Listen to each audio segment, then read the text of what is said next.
evening, everybody, and welcome to the Julian House Big Sleep-Out at Home. I'm Kathy. I'm Jess. And I'm Rachel.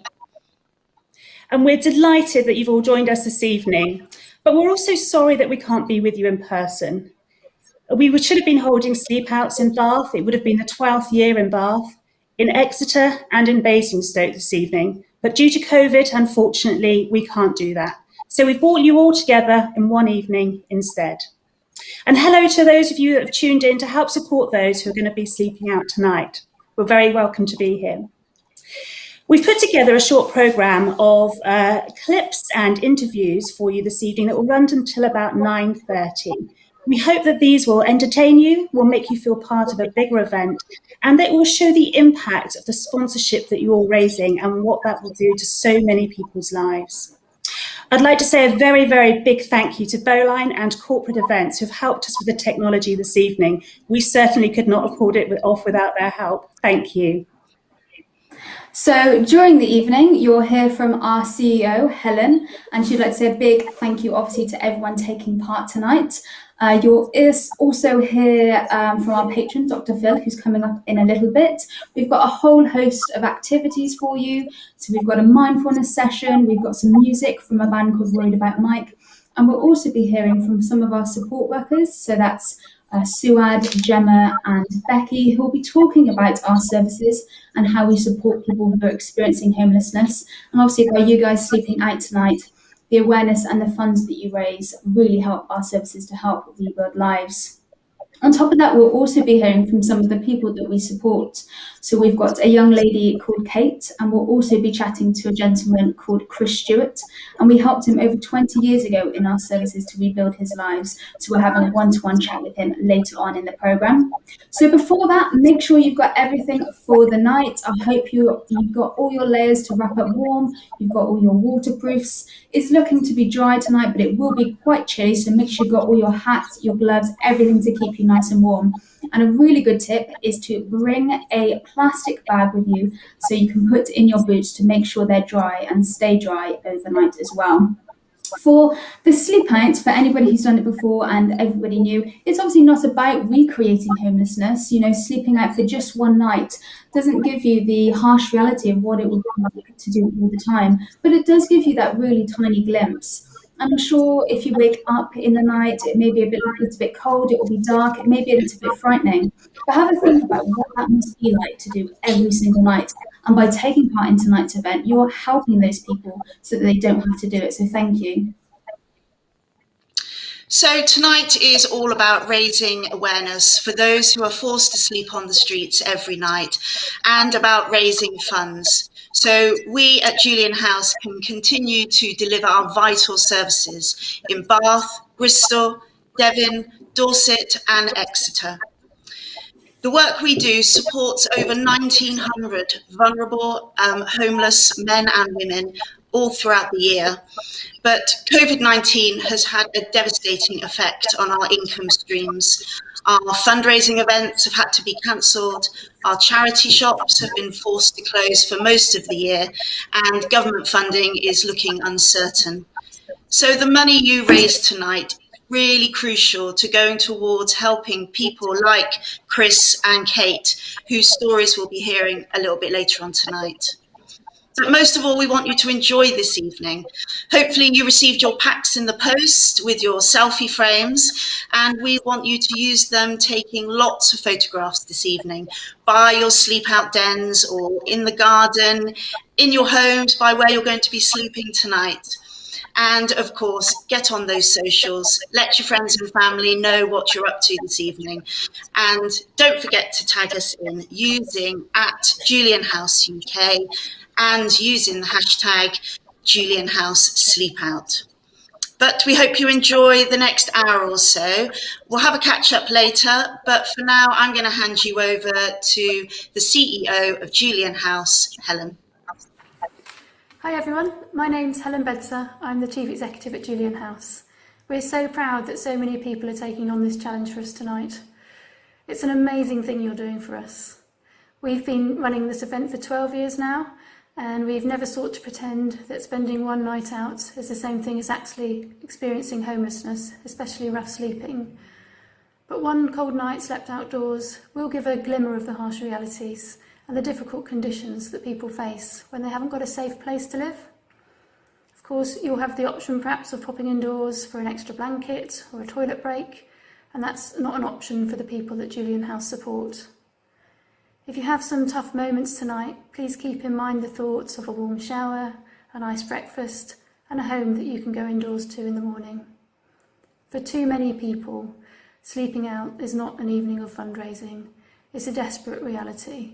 So on behalf of everybody at Julian House and the people we work with, I want to say a massive thank you. You're helping to change so many lives.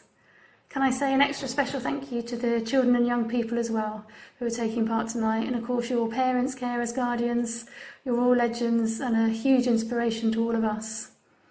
It's because of people like you that we're able to continue to do the work that we do, and the money that you're raising will help house and support hundreds of people struggling with homelessness in your local communities this year.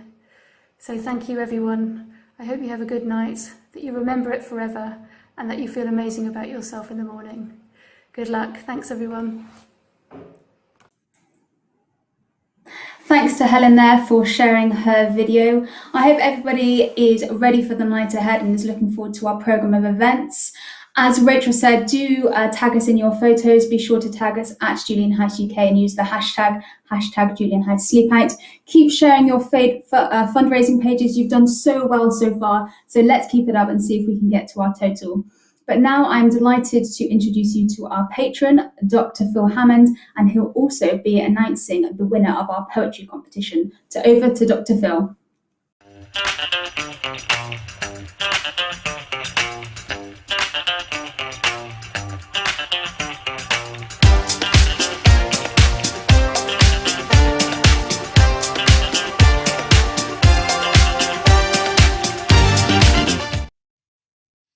Hello, gorgeous, lovely Julian House supporters. It's great to have you with us for this fabulous evening. I'm Dr. Phil Hammond, very proud to be patron of Julian House. My day job is working in the NHS. I work in the Department of Paediatrics. And when I'm teaching children about health, I use the clangers. Here is my clanger.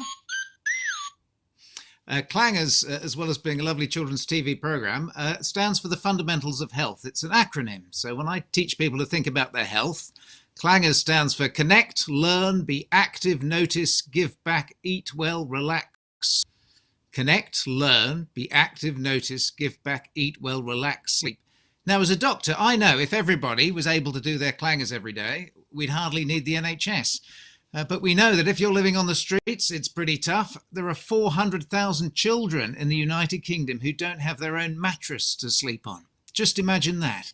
So when people are really suffering, the people who need care most often find it hardest to access, which is why we need wonderful organisations like Julian House to act as a safety net and to fill in the cracks in services that public services sometimes fail to reach.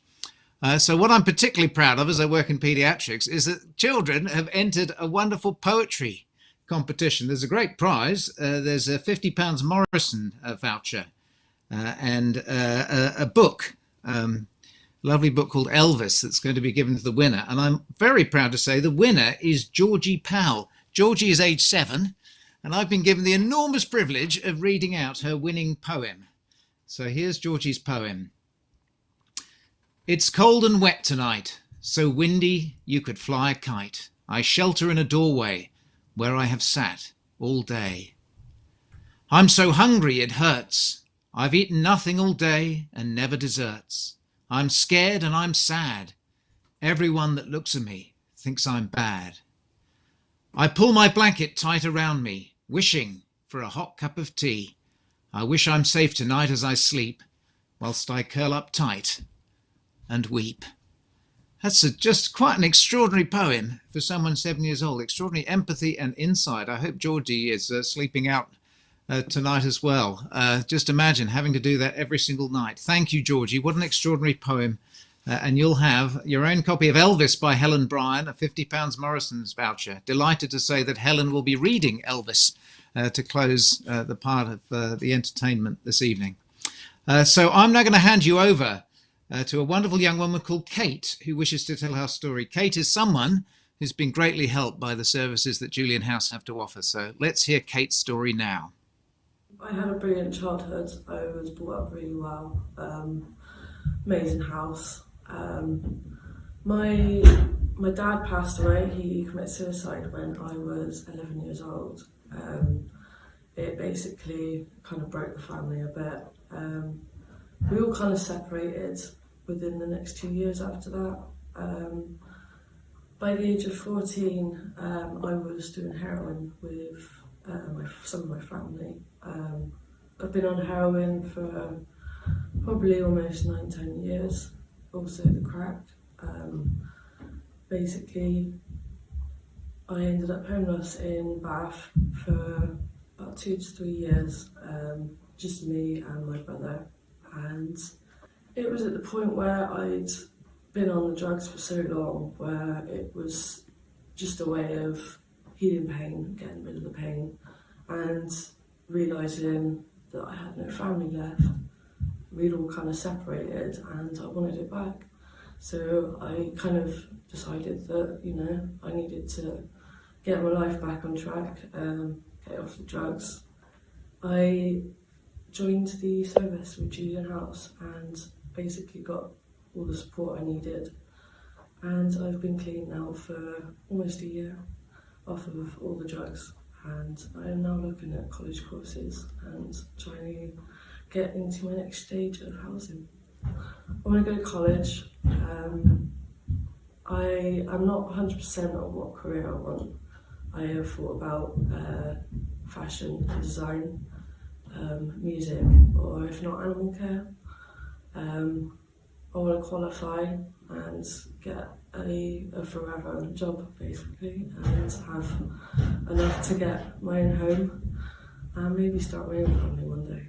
I'm honestly so inspired by you, and you might have seen that just immediately brought a tear to my eye when you started talking about stuff. And one thing, because I've known you for about a year now, and one thing that I've seen with you is that you're always going to try again. Yeah. That there might be slip-ups, but you always try again. What is it that enables you to do that? Like, what is it within yourself? I actually have been thinking lately that it is, I think in every adult there is still that little child in them. And personally, one thing I always thought about as a kid is to one day have my career and a family, and it's that's the one thing that keeps me going, is to hope one day that I will get there. And I think that's what keeps me going, really, is to just want my family back and a real life.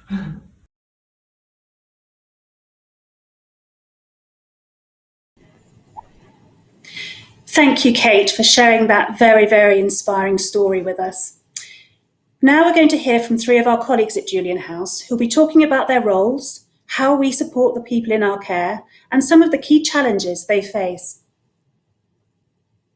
How do you help people experiencing homelessness? We help people in lots of different ways. So the first point of contact usually for someone that is homeless would be to be visited by the homeless outreach team on an outreach session, or through the drop-in sessions that we run twice a week. Someone would come there and they would speak with an outreach worker about what's happened and what support they need. And then we're able then to explore the suitable accommodation that we might have available, either within Julian House or through external services that also provide accommodation, to ensure that they get in somewhere as soon as possible. We would aim for anyone new sleeping on the street in Bath for them to be out one night at the absolute most, no nights if we can manage it. So once someone has been through that outreach service, typically they would usually end up at Manvers Street Hostel, where they would get a pod with a bed in, a bit of their own space, their 3 meals a day, 24-hour support, access to things that they really struggled to access when they were sleeping rough, so things like the toilets, the showers, the laundry facilities, and then they receive support from a designated key worker there to look at their next steps. So they would work to develop a support plan, looking at what their own personal goals are, and then we would look at what agencies in the area might be able to help them to achieve that. We do quite a lot of partnership working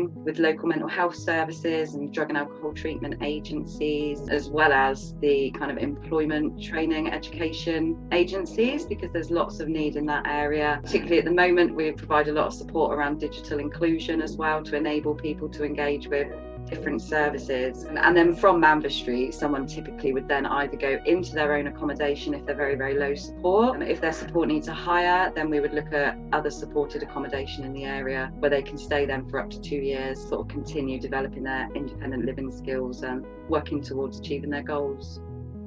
What are people experiencing homelessness struggling with most at this time, and how are you helping them? So practically, our clients, particularly at the moment, they struggle with keeping dry and keeping their belongings dry. They struggle with the cold. I mean, we know at the moment it feels like temperature between -7 and -9, which is a huge risk to someone's life if they're sleeping out. And our clients are carrying their lives around with them. You know, they carry everything with them day in, day out. They struggle to access toilets, particularly at the moment with public toilets not being as readily available as they have been. Access to showers and laundry has changed. So whereas people would be able to come to a drop-in centre and be able to do their washing quite regularly, we've had to put safety measures in around booking appointment. And they don't have any private space. There's nowhere where, you know, we all need private space sometimes, and they don't have that. And they're left feeling quite unsafe as a consequence of that. Emotionally, I think our clients really struggle with self-worth. You know, a lot of them are sat on the street regularly. People walk by them as if they're invisible. Some people can be abusive to them. Some people can be very, very nice to them. But they really struggle with those feelings of self-worth and resilience as well. You know, to maintain that lifestyle day in, day out,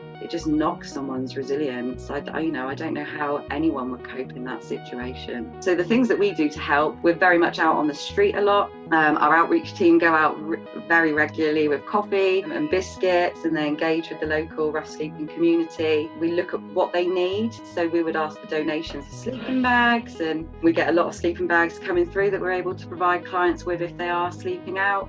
But primarily, you know, we look at how as an organisation and as part of a kind of wider partnership, what we can do to relieve the kind of initial impact of rough sleeping. And for us, that priority is around getting somebody indoors and getting them safe and supporting them to feel safe where they are and start generating a little bit of hope for the future.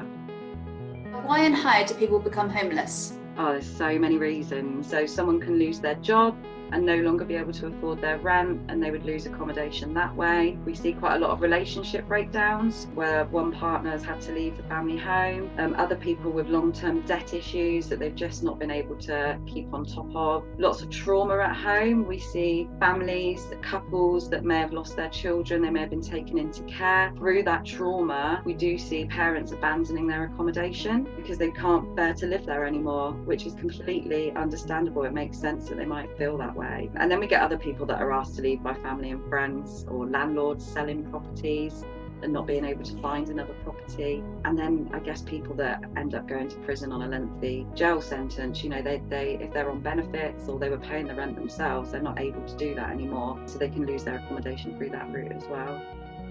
Is there anything you wish the public knew about the people that you help? Yeah, I think just that sometimes what they see in someone is not maybe the reason that they are homeless. So some of our clients on the surface can look in quite a poor condition. Sometimes they can be visibly intoxicated. Sometimes they can be experiencing emotional distress. And I think for members of the public, that can be really, really difficult to witness. But I think I would like them to know that what they see is quite often the consequence of the homelessness and not the reason why someone is homeless. And that we would all have a reaction if we were in that situation. We would all struggle to keep it together. And I think, yeah, that for me is what I would like the public to know, that our clients do need a bit of tolerance and they do need a bit of understanding. What myths in particular would you like to dispel about homelessness? Not a choice. Yeah, we hear that a lot, I think. You know, these people are choosing to be on the street. Well, they're not choosing to be on the street. We very occasionally see people who, for them, their lifestyle is moving around the country and they sleep out, and they're very well prepared for that. But they are the exception. Most of the clients that we see are not there by choice. They are there because they've faced a hideous set of circumstances in their life, and I think that gets overlooked sometimes.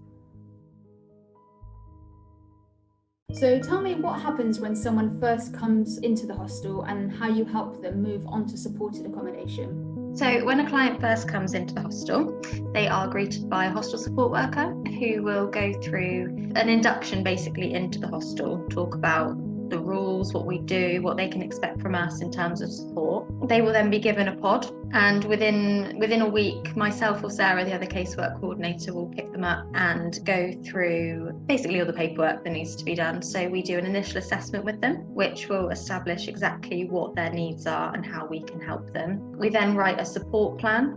So that is done with the client to make sure that they are aware of what we will be doing with them to move them on to supported accommodation. So that support plan will last for around 3 months. So we establish what we need to be doing with them, whether that's getting them on the housing register, getting them engaged with just getting them a GP, getting them benefits sorted, so basically everything they need to sort of start up again. And then we have a list of actions that we work through with them. Now that can take a varying amount of time depending on the client and where they're at that point in time. So in order to get them into supported accommodation, there's some things that need to be done. So when we feel they're ready and when they feel like they're ready to move on from the hostel, we'll put referrals into a range of different properties that might be suitable for them. So it's not always just private accommodation, it is supported accommodation, private rented accommodation, supported sheltered housing. So there's loads of different things we refer them into. And then we'll have an assessment with that service and establish either when they can move in, which is always great, or what needs to be done and what further steps need to be taken to get them ready for that move. It should be short term. The hostel isn't somewhere that people want to be for a long time. Nobody wants to live in a homeless hostel for years. However, it depends on the client's situation, what is available to them and what we have available in general. So we would hope that no one would be there for more than sort of 3 to 4 months, but that varies. You know, we've had people that have been there for much longer than that and people that have been in there for a day. It just depends on their support needs. Everybody's different. Some people are ready to move on and, you know, it's just a small thing that needs to be sorted out for them. Some people have a long history of trauma and things that they need to work through in order to even contemplate moving on to somewhere else. So around 3 months, but give and take a few months either side. Thinking about the mental health, what do you think your clients are struggling with most at this time? That's a hard question because a lot of our clients have poor mental health anyway, and a lot of the times that's one of the reasons that they've come to us in the first place, because their mental health has been affected, which has led everything else to break down and they've ended up in the hostel. I think that in general the lack of normal society, I mean, when you become homeless, a lot of people find it hard to sort of reintegrate back into that normal way of life, I guess. So the fact that that isn't happening around them anyway, is sort of, they don't know what to do. And we're sort of trying to encourage people to take steps to get back into this way of living when it's not even happening anyway. So that can have a real effect on people's mental health. We obviously try to move people on as quickly as possible and make sure they have all the support available. But again, there's a bit of a halt in that at the moment. So that brings a lot of frustration and a lot of, you know, declines in mental health as well. Can you tell me about one client who you helped and what they're doing now? Yes, so we had a young lady. She was just 18 when she first came into our service, so super young. She came into the hostel very much hating the world, actually, and she was not in a good place at all. She was in and out of the hostel for about a year, different projects. She was evicted, just lots of things were going on for her. And probably about 6 months ago, something happened, and it was her time she was ready basically to move on and to really engage in the support that we were offering her. And she is now living in one of our supported accommodation houses and is doing incredibly well. If there was something available for her to move into, I'm sure she'd be ready at this point. She's got her finances in order, she's engaging with drug and alcohol services, and yeah, she looks like a different person. And I think if we weren't there for her when it was crunch point, I don't think she would have the trust that she does in us now. Yeah, which is great. Is there any one thing you wish the public knew about the people that you help? That they are just normal people. Just because someone's homeless doesn't mean they are a homeless person. They are just a human being, and everybody deserves a second chance, a third chance, a fourth chance. And I don't think people realise just how easy it is to become homeless and for everything around you to break down and fall apart. So yeah, please everyone remember that homeless people are people. How do you help people experiencing homelessness? Here in Basingstoke, we actively go out and look for homeless people. That can be on the streets. We work with partner agencies where people will alert us to people being homeless. We help people experiencing homelessness by, first of all, meeting their basic needs, and that can be health, mental health, whether they present with any substance use, if they need financial help, and work with them to find suitable accommodation that meets their needs. It's varying in many ways. How big is the team in Basingstoke? So there's 7 of us in total. So we have 7 staff. We have 2 full-time outreach workers, assertive outreach workers. We have a social worker out on placement who is an outreach worker. We have 2 community activity network staff. So we have a service where we provide activities out in the community to anybody, not just homeless people, who would like to take part in soft touch activities, sociable things to get them back out into the community. We have a complex women's worker on our team, and she actively works with females who don't necessarily have to be homeless but have complex needs, and that can range from domestic violence to people with learning issues, absolutely anything. If it's a female that's in need, she fills that gap and supports them in the ways that they need to be supported. And we also have 2 rough sleeper navigators. So what their role is to do is work with people who have a long-term history of homelessness. Most of those people are in accommodation but need a lot of support to help them stay in that accommodation. So they coordinate support around their needs, ensuring that they don't end up back on the street, because we focus a lot on homeless prevention. If we can prevent homelessness, then we can prevent the bigger problem of homelessness in general. So we really try to tackle what is it that's bringing them back to the streets. Let's try and change that. And we're allowed to work as creatively as possible. So with some people it can be just loneliness or isolation. Some people it can be not very good at managing their money. So we'll find ways around helping that person stay in the property and be safe. Can you explain what outreach is, the benefits, and how often you do it? With Basingstoke, we try to do at least 6 outreach shifts a week, and we work alternate weekends, a couple of evenings a week and early mornings. So the benefits of outreach is you're going out actively looking for people, because some people don't know about services that exist. Some people are a bit fearful of asking for help. So if we happen to stumble on someone, we can offer them a tea, coffee, introduce ourselves, tell them about the sort of help we can offer. It helps them get to know us and access support. So actively going out looking for people, you're more likely to find people and help people. And then we haven't got to just rely on people telling us, oh, there's a homeless woman in the street or a homeless man on the street. We can physically go out and meet those people. How has COVID affected people who are experiencing homelessness? In some cases, some homeless people haven't fully understood what COVID means, what COVID is and the seriousness of it. And some people have taken it seriously, and isolation is quite a big one, because many of the people that were rough sleeping were fortunate enough to get great help from all of the services in Basingstoke and be accommodated. And whilst they're in their accommodation, we're conscious of them being isolated, scared. So our community activities network and the outreach team in general have helped by providing laptops, smartphones, telephones, books, isolation packs, which consist of puzzles, quizzes, colouring books. And we've looked at putting online training for people that are in the properties. And we phone daily to just have a chat, welfare, just to make them feel more connected, because isolation's been the big one.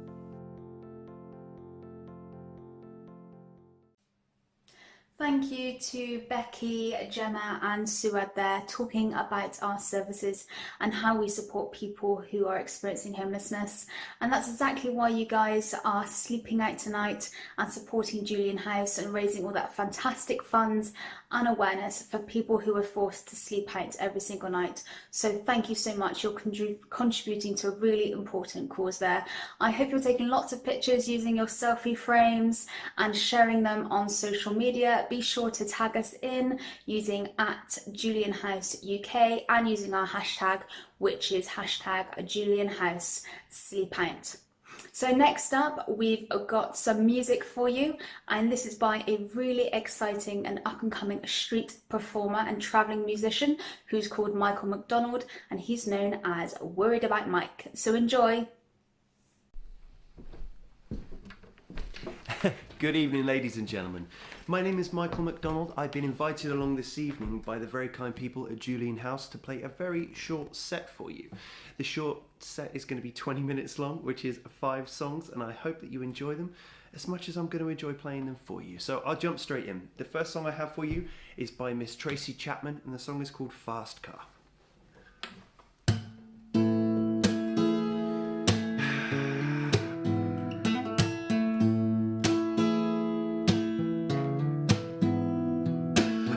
Got a fast car, I want it to get me out of here. Maybe we can make a deal, maybe together we can get somewhere. Any place is better. Starting from zero, got nothing to lose. Maybe we can make something. Me, myself, I got nothing to prove.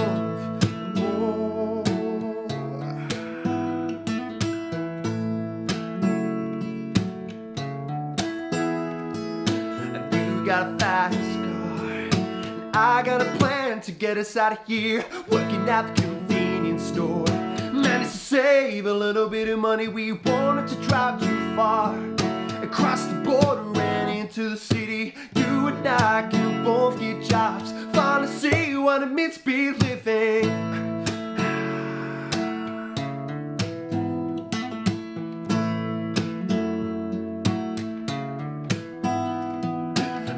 Got a fast car, fast enough so we can fly away.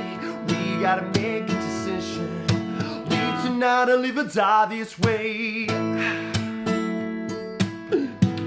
Yes, I remember when we were driving in your car. Speed so fast, I felt like I was drunk. City lights be out before us. I was feeling nice around my shoulders, and I had a feeling that I belong. Why had a feeling that I could be someone, be someone, be someone, be someone.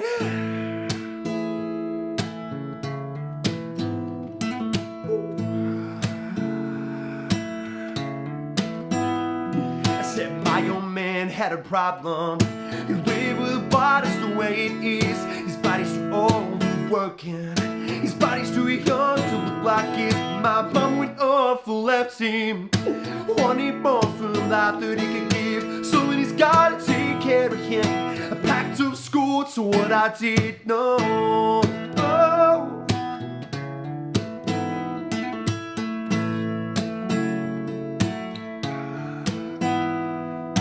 You got a fast car, fast enough so we can fly away. We've got to make a decision, leave tonight or live or die this way. Cause I remember when we were driving in your car. Speed so fast, I felt like I was drunk. City lights be out before us. Yeah, I was feeling nice around my shoulders, and I had a feeling that I belong. Why had a feeling that I could be someone, be someone, be someone, be be someone.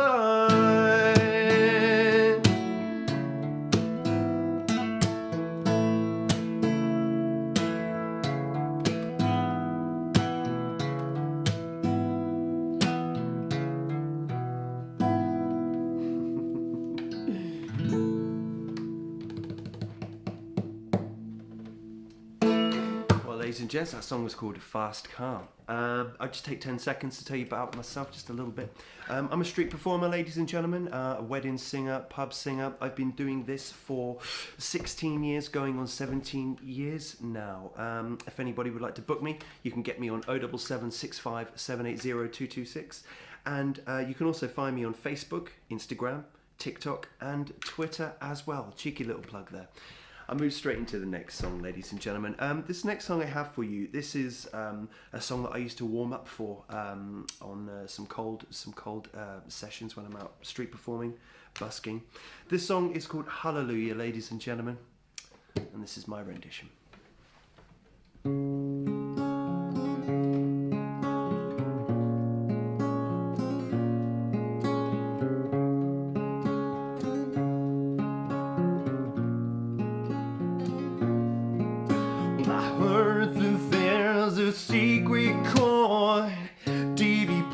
And he pleads the Lord. You don't really care for music, do ya? It goes like this: the fourth to the fifth, minor falls in the major leaf. From your lips she drew words, hallelujah. Hallelujah. Hallelujah.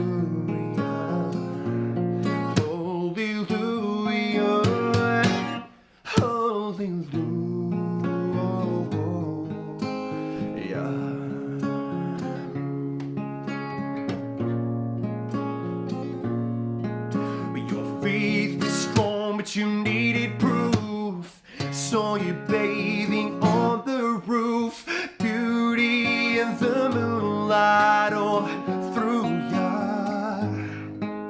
She tied you to the kitchen chair, she broke your throne and she cut your hair. From your lips she drew words, hallelujah.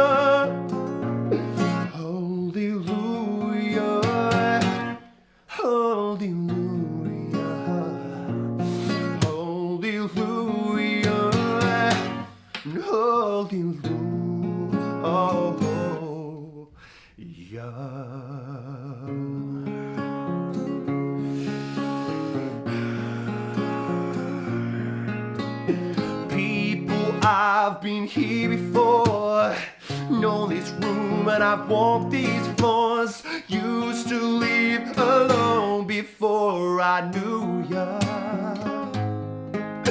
I've seen your flag on the marble arch. Love is not a victory, my joy is cold, but it's broken, hallelujah. Hallelujah. And hallelujah, oh, yeah.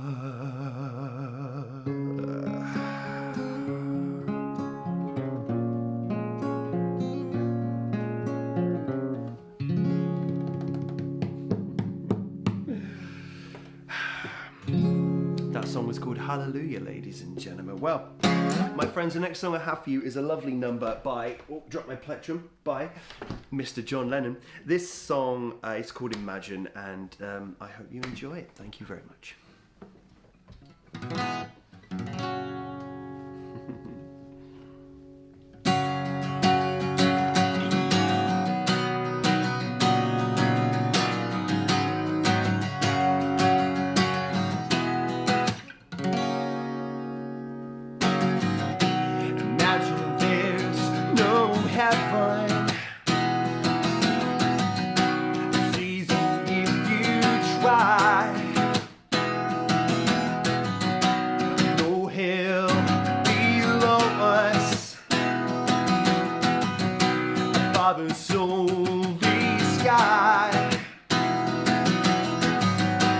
Imagine all the people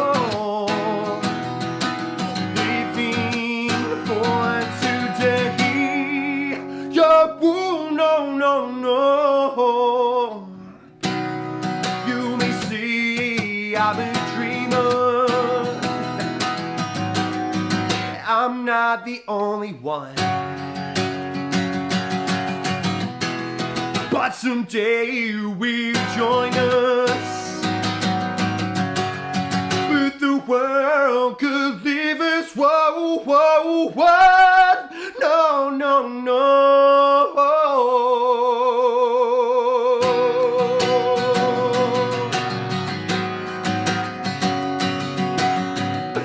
Imagine there's no countries. It isn't hard to do. Nothing to kill or die for. No religion too. Imagine all the people living for today. Oh, no, no, no. You may say I'm a dreamer. I'm not the only one. But someday we'll join us. But the world could leave us. Whoa, whoa, whoa. No, no, no.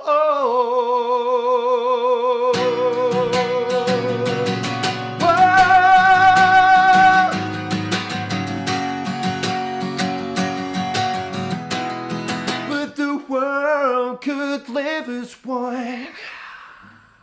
That song was called Imagine, guys. I love that song. Great song, great song. Well, my friends, the next song I have for you on my list is called Stand By Me by Mr. Ben E. King. My goodness, we are flying through these songs. This song is a song I've done many different renditions of over the time, but this is the one I'm currently doing. Yeah, it goes a little something like this.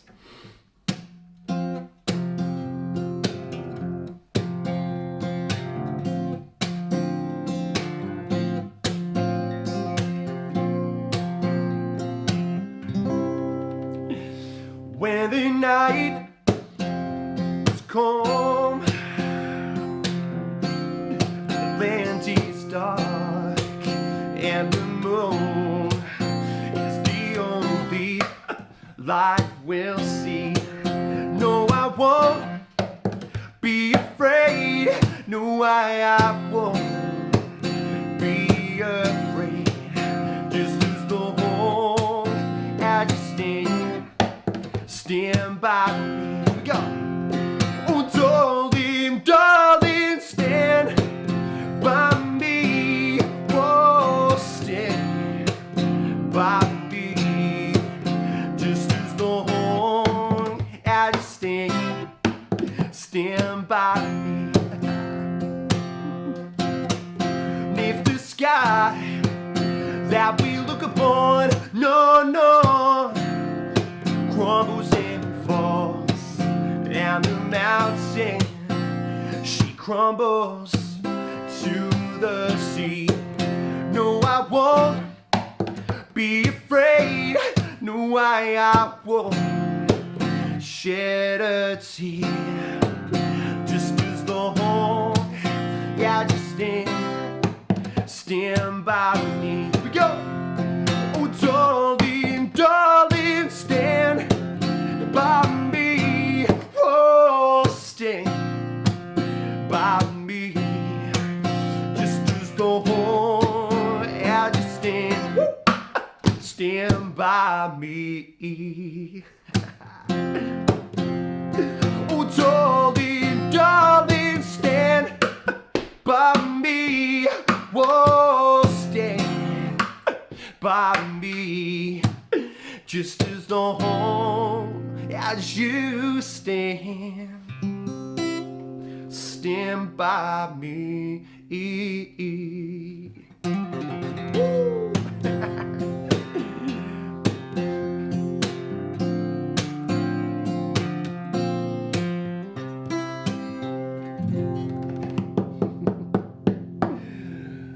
Mr. Benny King, ladies and gentlemen. Well, my friends, we have flown through this very short set here. The last song I have for you is by a band called Maroon 5, my friends. The song is called She Will Be Loved. And just before I play this song, I'd like to thank you all very, very much for watching. Look me up on social media if you like what you've seen here. Once again, thank you very much to Julian House. The song is called She Will Be Loved, guys.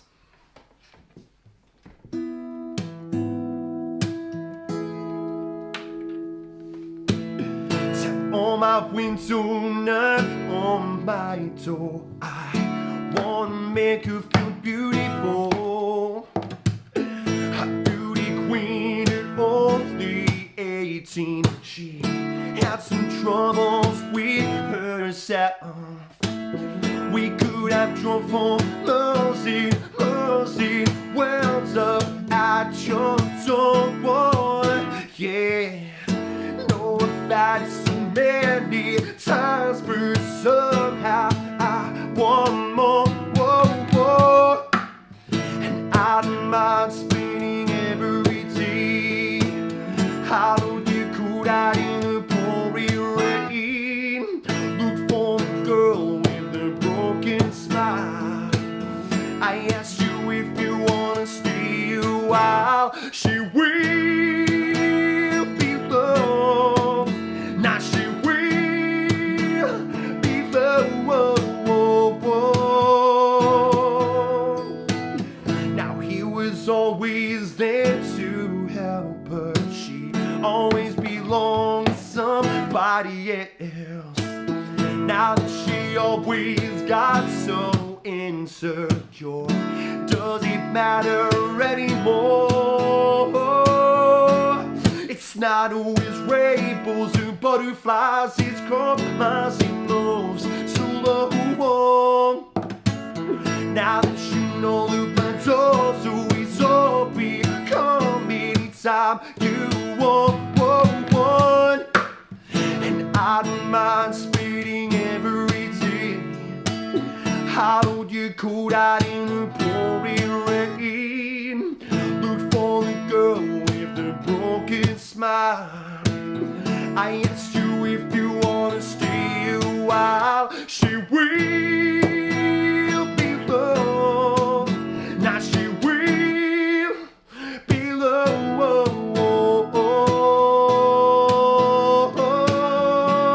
I know when you hide alone in your car, do all of the things to make you who you are. I know that goodbye means nothing at all. Comes back and makes me catch you every time she falls. Tap on my window, knock on my door. I wanna make you feel beautiful.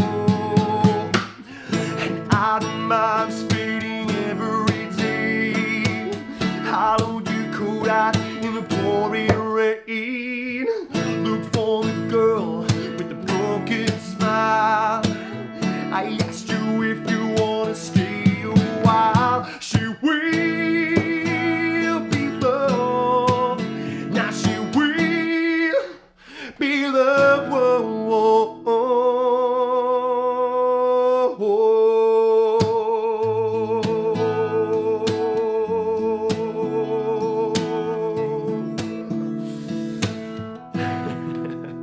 Thank you very much, ladies and gentlemen. Enjoy the rest of the event. Good night and God bless.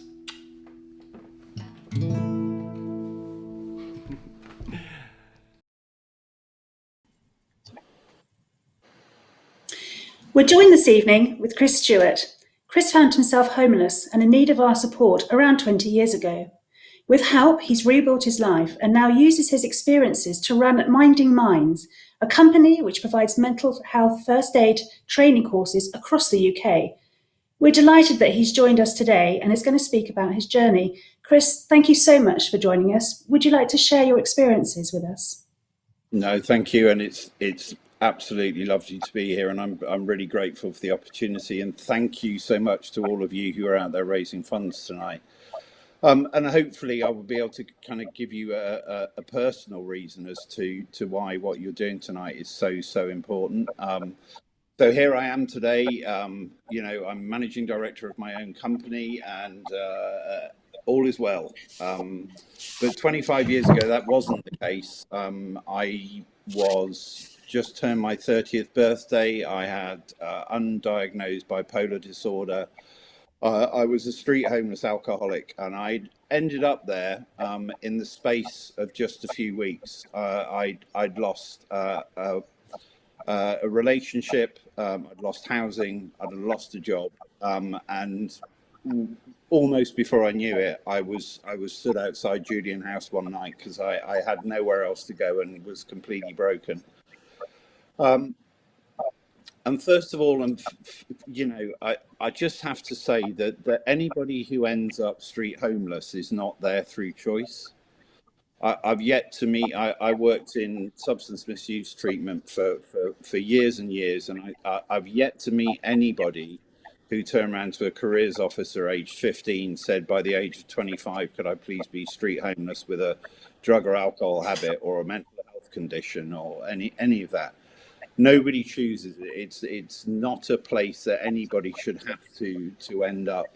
But if they do, it's lifelines like Julian House that save us, those of us who end up there. Because first and foremost, it's the fact that I had non-judgmental human kindness from people. Nobody judged me. For the first time in years, nobody judged me. And gently and kindly just steered me towards the right services that I needed at that time. And for me, it was very obviously I was in need of psychiatric help, and I was steered towards, you know, my GP, explained what I should be asking from my GP. And night after night, I wouldn't get judged if I came in the worse for wear. I wouldn't get judged the next morning when I was feeling horrendous. I was showed where I could, you know, wash my clothes. So at least when I was walking out on the streets in my hometown of Bath, the people who saw me at least saw me in clean clothes. It was the really small details that helped. It was some breakfast before I went. It was the guidance towards what I needed to be claiming benefits wise. It was all of those things, that wraparound care that somebody was talking around earlier, that made it different for me. And I'd love to say that I turned my life around overnight. That wasn't the case. But what I did have was I ended up with a roof over my head, and I ended up with enough stability to eventually, you know, get sober myself. I then went on to work in substance misuse treatment. I was lucky enough to give back to those people who were still suffering. I ended up working in the Caribbean for 3 years, and I came back and I set Minding Minds up. All of those things that happened to me at Julian House, the reason that I got in touch with Julian House to say, I need you to know that you changed my life, is because these things really, really change people's lives in small but enormous ways. And if it wasn't for you guys, I genuinely don't know whether I would be here today. So please, what you're doing tonight is hugely important, because there are people like me who are out there at the moment who have incredible lives to lead. They just need the help and support to be able to go and do it. I'll leave it there. Thanks. Thank you, Chris. You have faced and overcome some huge challenges in your life, and I think everyone will find that hugely inspiring. Thank you so much. My pleasure. Thank you. We're now going to show a gallery of some of your own photos which you shared from your social media. And after that, we'll hear a story from Sue Lawrence, children's author of Harry, A Cat's Tale.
My name's Sue Lawrence, children's author of Harry a Cat's Tale, and I'm going to be reading tonight's bedtime story for the Big Sleep-Out.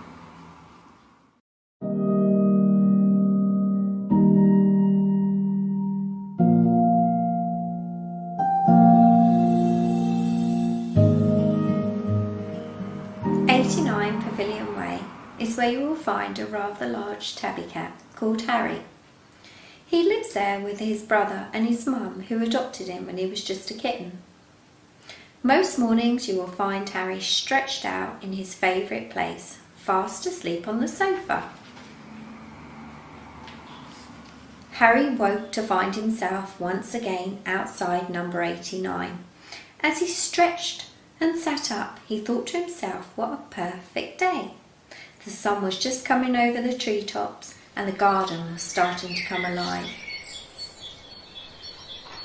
All of a sudden, out of the corner of his eye, Harry noticed a strange-looking fellow with rather long ears, who was wearing a grey and white striped scarf, springing down the tiny lane towards him. He seemed to be carrying what looked like a wooden crate. As he got closer, Harry could see the crate was full of fresh vegetables. "Morning, old chap," the fellow called to him. "Pleased to meet you. My name is Hare, and I have your delivery." Harry looked puzzled. What they both hadn't noticed was that the crate was addressed to Harry's next-door neighbour, Mr. Pringle, who lived at number 87. Harry peered inside the crate. He didn't care much for carrots, lettuce or potatoes, but Harry did notice that the vegetables were lying on a bed of fresh and juicy grass. Harry, like most cats, loved to eat grass. "Thank you," Harry said, and with that he started removing the vegetables from the crate one by one. Taking a large mouthful of grass, Harry asked Hare if there were any more. "I'm afraid not, old chap," Hare replied. "But I do know a field not far from here that is full of fresh grass, and I can take you there on my way home." So Harry and Hare walked down the tiny lane together until they came to a white picket fence. Behind the fence was a field full of fresh buttercups and dandelions. Harry had never seen so much grass. His mouth started to water and his nose began to twitch. Harry and Hare were just about to squeeze through the fence to get into the field when a face appeared. "Morning," it said, through a mouthful of grass. Harry and Hare both jumped. The voice had taken the pair by surprise. "Lovely morning, isn't it?" the voice commented. Harry recognised that voice. It was his friend Al. Al lives in the other field opposite number 89 with his friends at Alpaca Farm. Harry introduced Hare and explained to Al what had brought him this far from home. Al was more than happy to share his delicious grass with them. With that, Harry and Hare squeezed through the fence into the field. The first thing they saw was Mr. Pringle, Harry's grumpy next-door neighbour. He was cutting the grass and had a face like thunder. Harry knew that he would have to be very quiet, so Mr. Pringle wouldn't notice him. He crept back along the edge of the fence while Hare watched. Harry's long and grey-black striped tail poked out of the tall grass, and Hare could see it disappearing off into the distance, before Hare squeezed back through the fence to head home.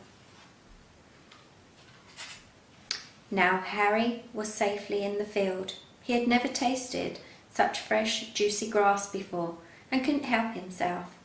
Harry ate until he could eat no more. But it was not long until he began to feel rather unwell. So he crept underneath the brambles and lay down with his tail twitching. Harry was struggling to keep one eye open. He could feel the warmth from the sun on his face, and he could hear Mr. Pringle's lawnmower in the distance. Hours had passed, and Harry was still lying underneath the brambles, fast asleep and snoring. He hadn't noticed that Mr. Pringle was working right next to where he was lying, when all of a sudden a rake reached under the brambles and touched the end of Harry's tail. Harry jumped up, still half asleep, but found himself back inside number 89 and on his favourite sofa. He stretched out his long legs and yawned, and there, hanging out of the side of his mouth, was a long piece of grass and a dandelion. I hope you enjoyed the story, and I hope you enjoy tonight's Big Sleep Out.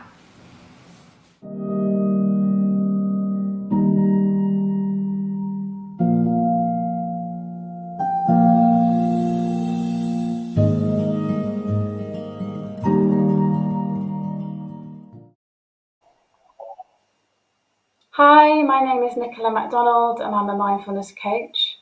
I have a company called Bath Mindfulness. I'm also author of a book called Resilient Teen, which is a book that helps teens to boost resilience, helping them to handle stress, anxiety, and low self-esteem.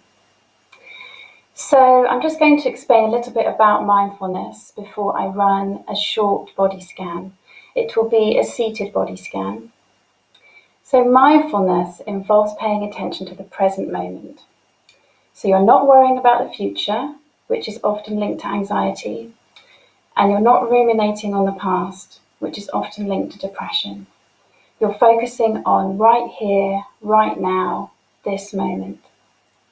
And how do we do this? There's lots of ways that we do this, but we always start with connecting with the body, and that's why I'm going to run a body scan today. Dropping into the body reduces the busyness of the mind, and our minds wander off a lot. Everybody's mind wanders off. We have thousands of thoughts a day. And how is this linked to tonight? Well, as the night progresses, your mind may race around. It will certainly wander off from time to time. You'll be in unfamiliar setups in terms of your sleep. So you may feel discomfort from time to time. You may feel emotional. You may feel stressed or anxious. And certainly your mind will definitely wander off. So hopefully this technique that I teach you today with the body scan can help you in those moments. It helps you to come back to the present moment, away from worrying about the future, thinking, how am I going to feel in the next few hours?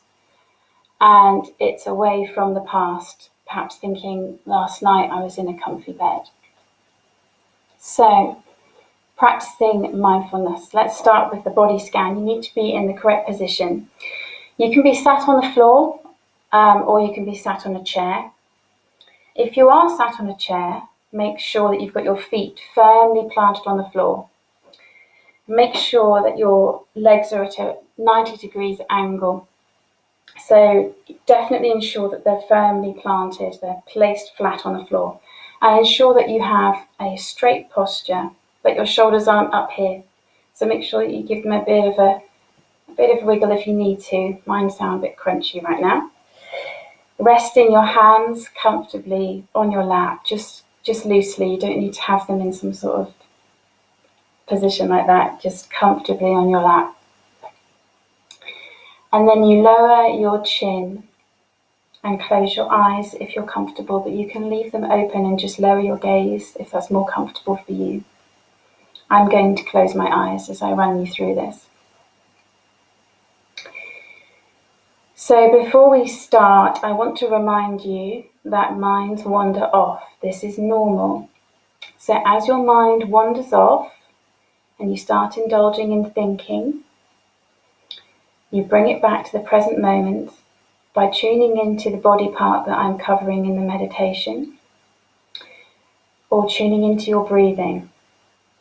And you can tune into your breathing, perhaps through the nostrils, just noticing how it feels as the breath flows through your nostrils. Or you may find it easier to tune into it in your chest area as your rib cage expands and collapses on each in-breath and out-breath. Or you may notice it more in your tummy as it rises and falls on each in-breath and out-breath.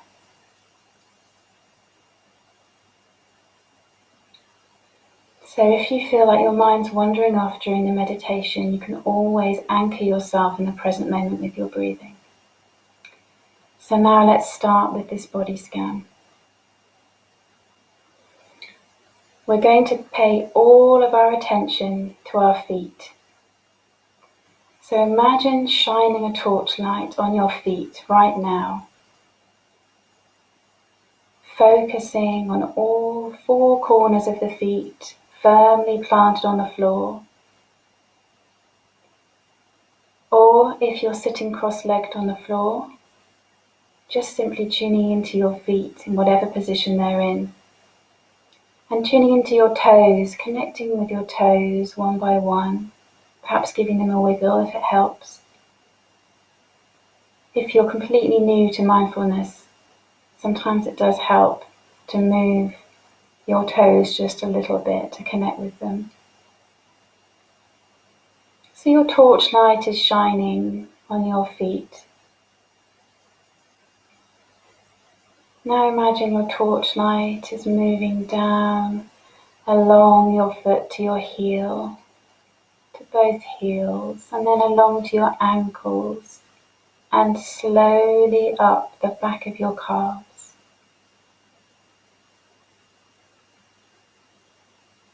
Right up to your knees, the top of your knee, the back of your knee, and deep into your knee joints.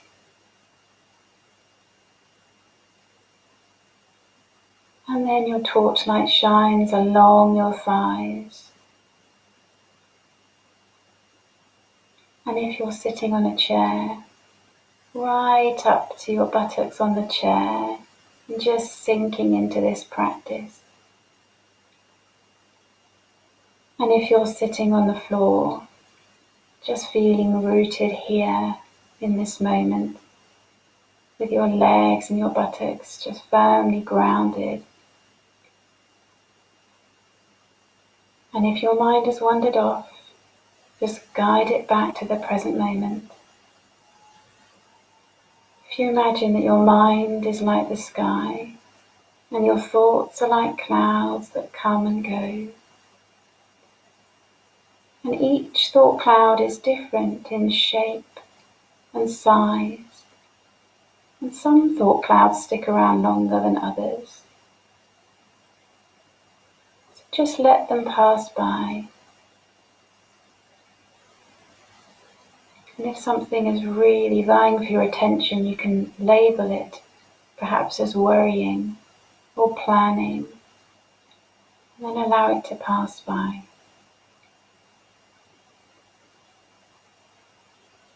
And then we move to the tips of our fingers and the tips of our thumbs. So imagine your torchlight is now shining on the tips of your fingers and the tips of your thumbs, and then slowly moving down your fingers and thumbs to the palms of your hands. And just noticing how they feel right now. They may feel warm or they may feel cool. Just acknowledging it. Not trying to change anything in this moment. Perhaps you notice some vibrations in your hands. If you don't, there's no right way to be. Mindfulness is a unique experience. Now your torchlight shines along to your wrists now and along your forearms, right along to your elbows, and then slowly moves along your upper arms right up to your shoulders. And as your torchlight shines there, so all of your awareness is there, welcome all sensations as you find them. Not trying to change anything, just acknowledging and accepting things as they are in this moment.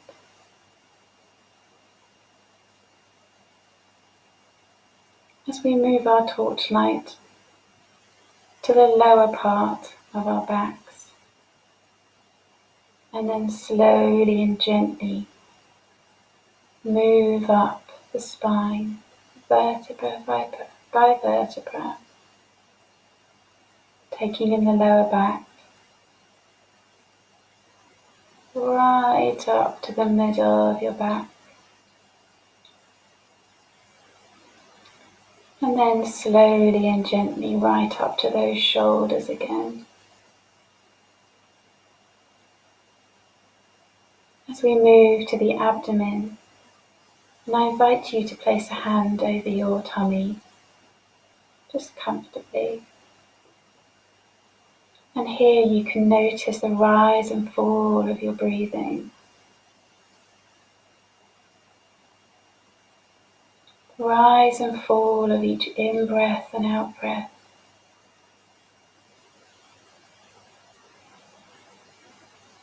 Just allowing it to be as it is, flowing in its own rhythm, just as the waves tumble by one in the sea.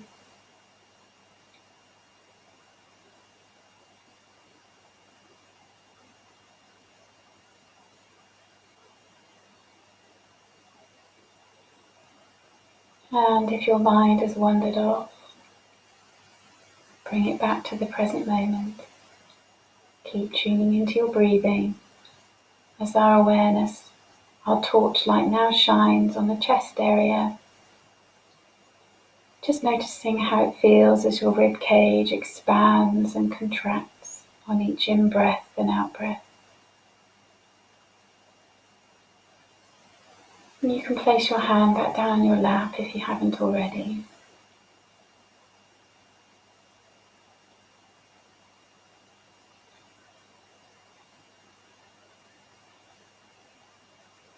And then your torchlight can shine on the back of your neck and slowly and gently up the back of your head, right up to the top of your head. And we move now to the facial muscles that we use every day.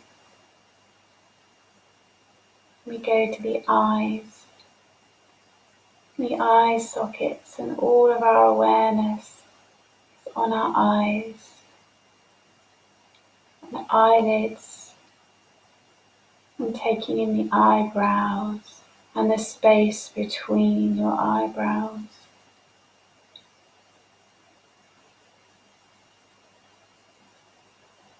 Moving down to the nose and the tip of your nose. Paying attention to your breath flowing in and out of your nostrils.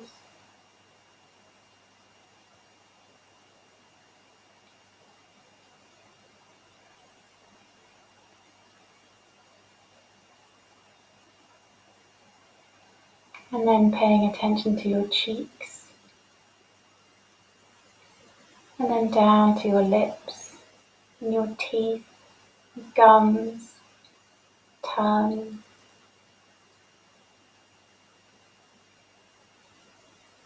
And then your chin, and along to your ears, your temples, your forehead, and up to the top of your head. Aware of the whole of your body, grounded here in this present moment.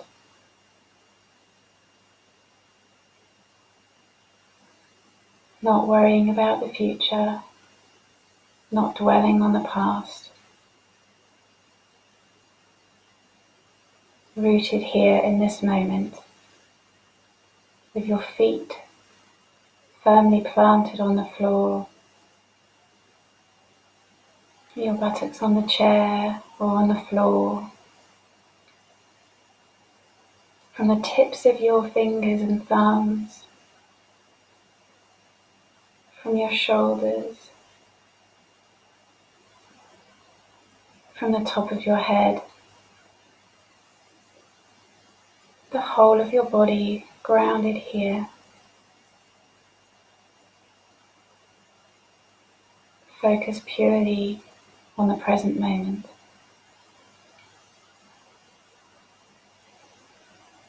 And then I invite you to open your eyes and have a bit of a stretch, stretching out your arms and your legs, pointing your toes, just signaling to the body that it's waking up a bit after being in its meditative state.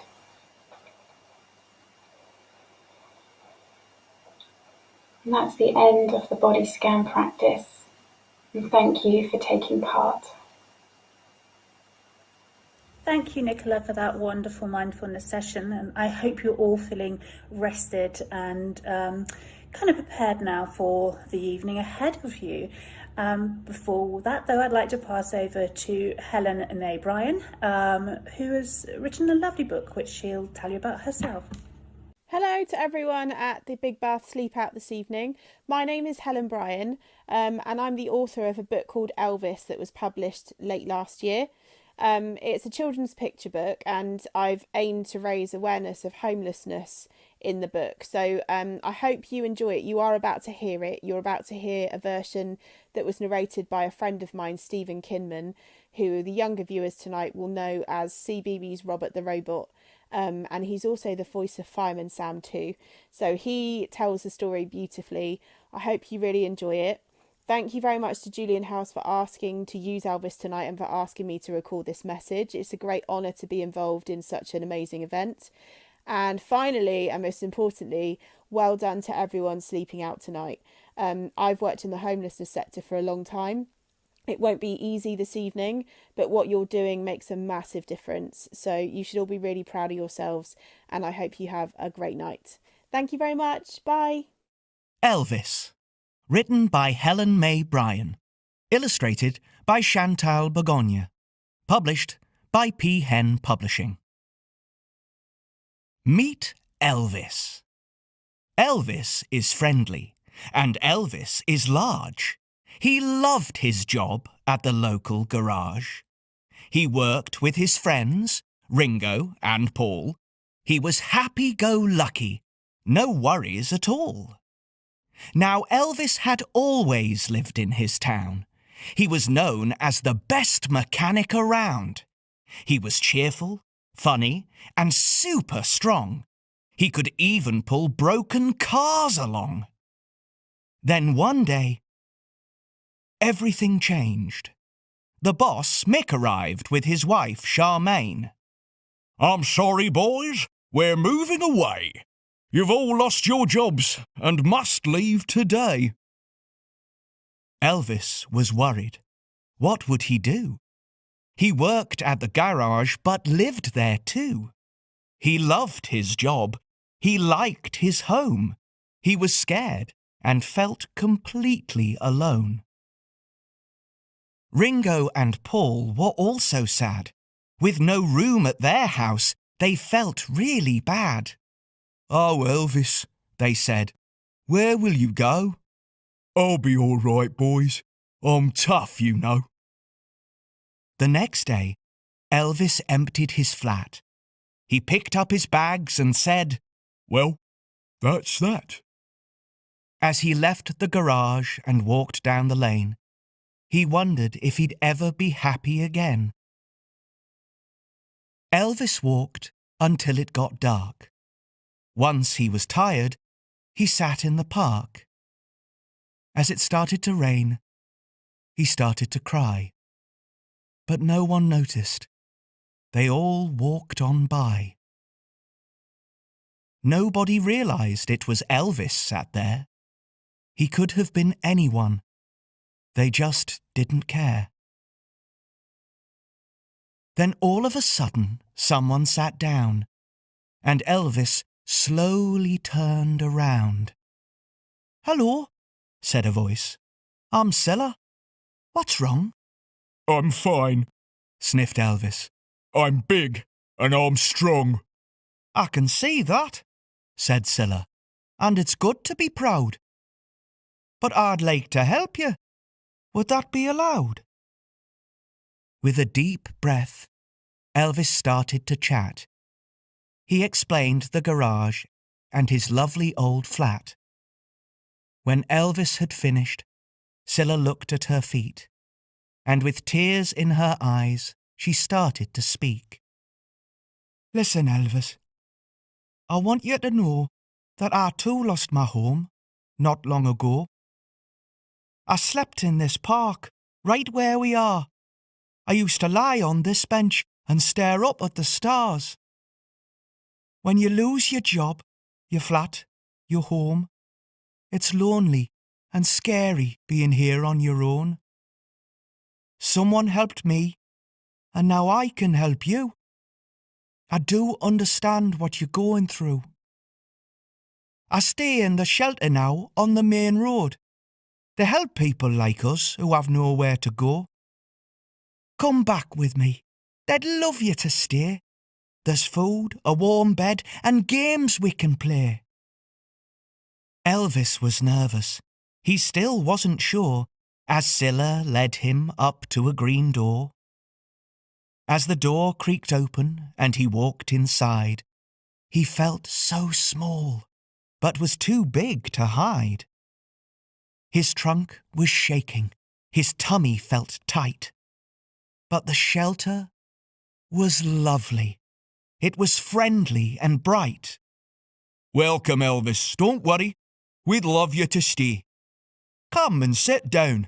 You've had a long day. His omelette for dinner was tasty and warm. After he'd eaten, he started to yawn. Elvis was tired and got into bed. Thank goodness for Scylla, he thought in his head. And there we will leave him, safe and sound. How lucky that kindness and help were around.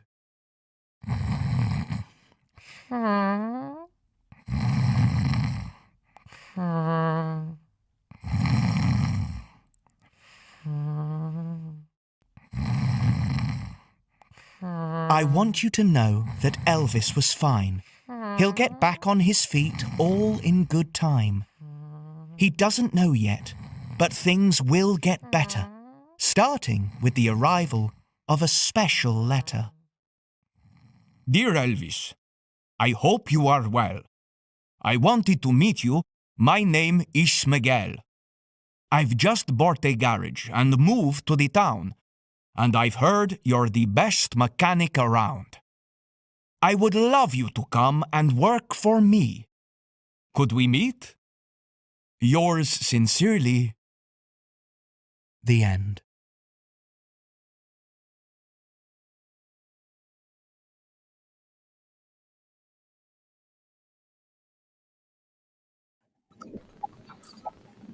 Hi everyone, you're back with Jess, Kathy and Rachel. I hope you've enjoyed our programme of events tonight. It feels like it's whizzed by. Where has time gone? But I hope you enjoyed it. And we just want to say a really special thank you to everyone who made it possible for us.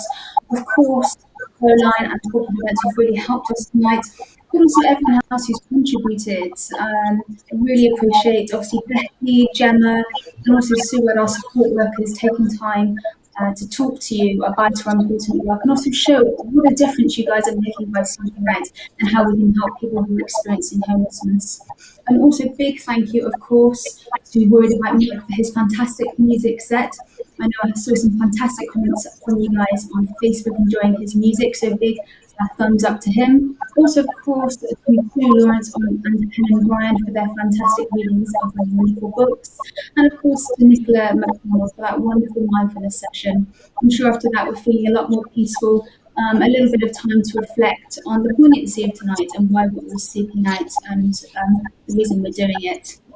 Also, thank you, of course, to our CEO, Helen, and patron, Dr. Phil, for announcing, for talking about why he wants to be, why he is our patron, and also for announcing our winner of the poetry competition once again.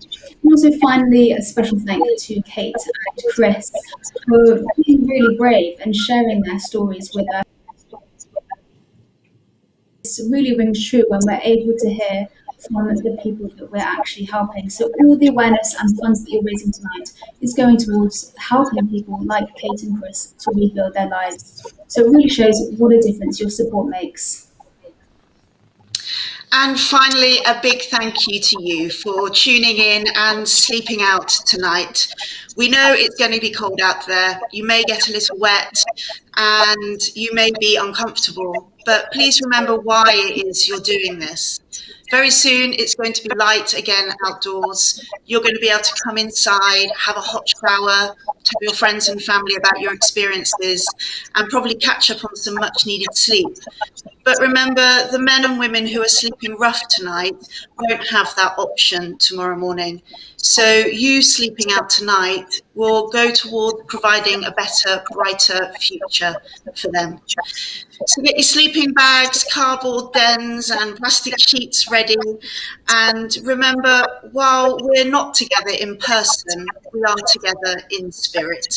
So keep sharing your photos overnight using the tag @Julian House UK and our hashtag Julian House Sleep-Out. And we'll be sharing them for everyone to see. And lastly, I just wanted to update you to say how amazing your fundraising is doing. So far, combined, the Sleep-Outs have raised over £44,000. That is amazing. Thank you so much. I want to say a special thank you to our top 3 fundraisers at the moment: Rebecca Skillman, the Vallis family, and the Back family. Well done, but the race isn't over yet, and it's still a tight line between the follow-up people. So keep going, keep sharing, keep showing your selfie frames, and just share everything on social media. And we know that people will be giving tonight and tomorrow, so please don't give up. So remember to join us tomorrow at 8 o'clock in the morning, and we'll be back here and we're reflecting on the night and what it was like. And also we'll have a 15-minute yoga stretch, and that will be a much needed session as well by Yoga Dad. Please wrap up warm. It is going to be freezing tonight. Stay safe and see you soon. Good night, everyone. Good night. Good night. Good night. Night.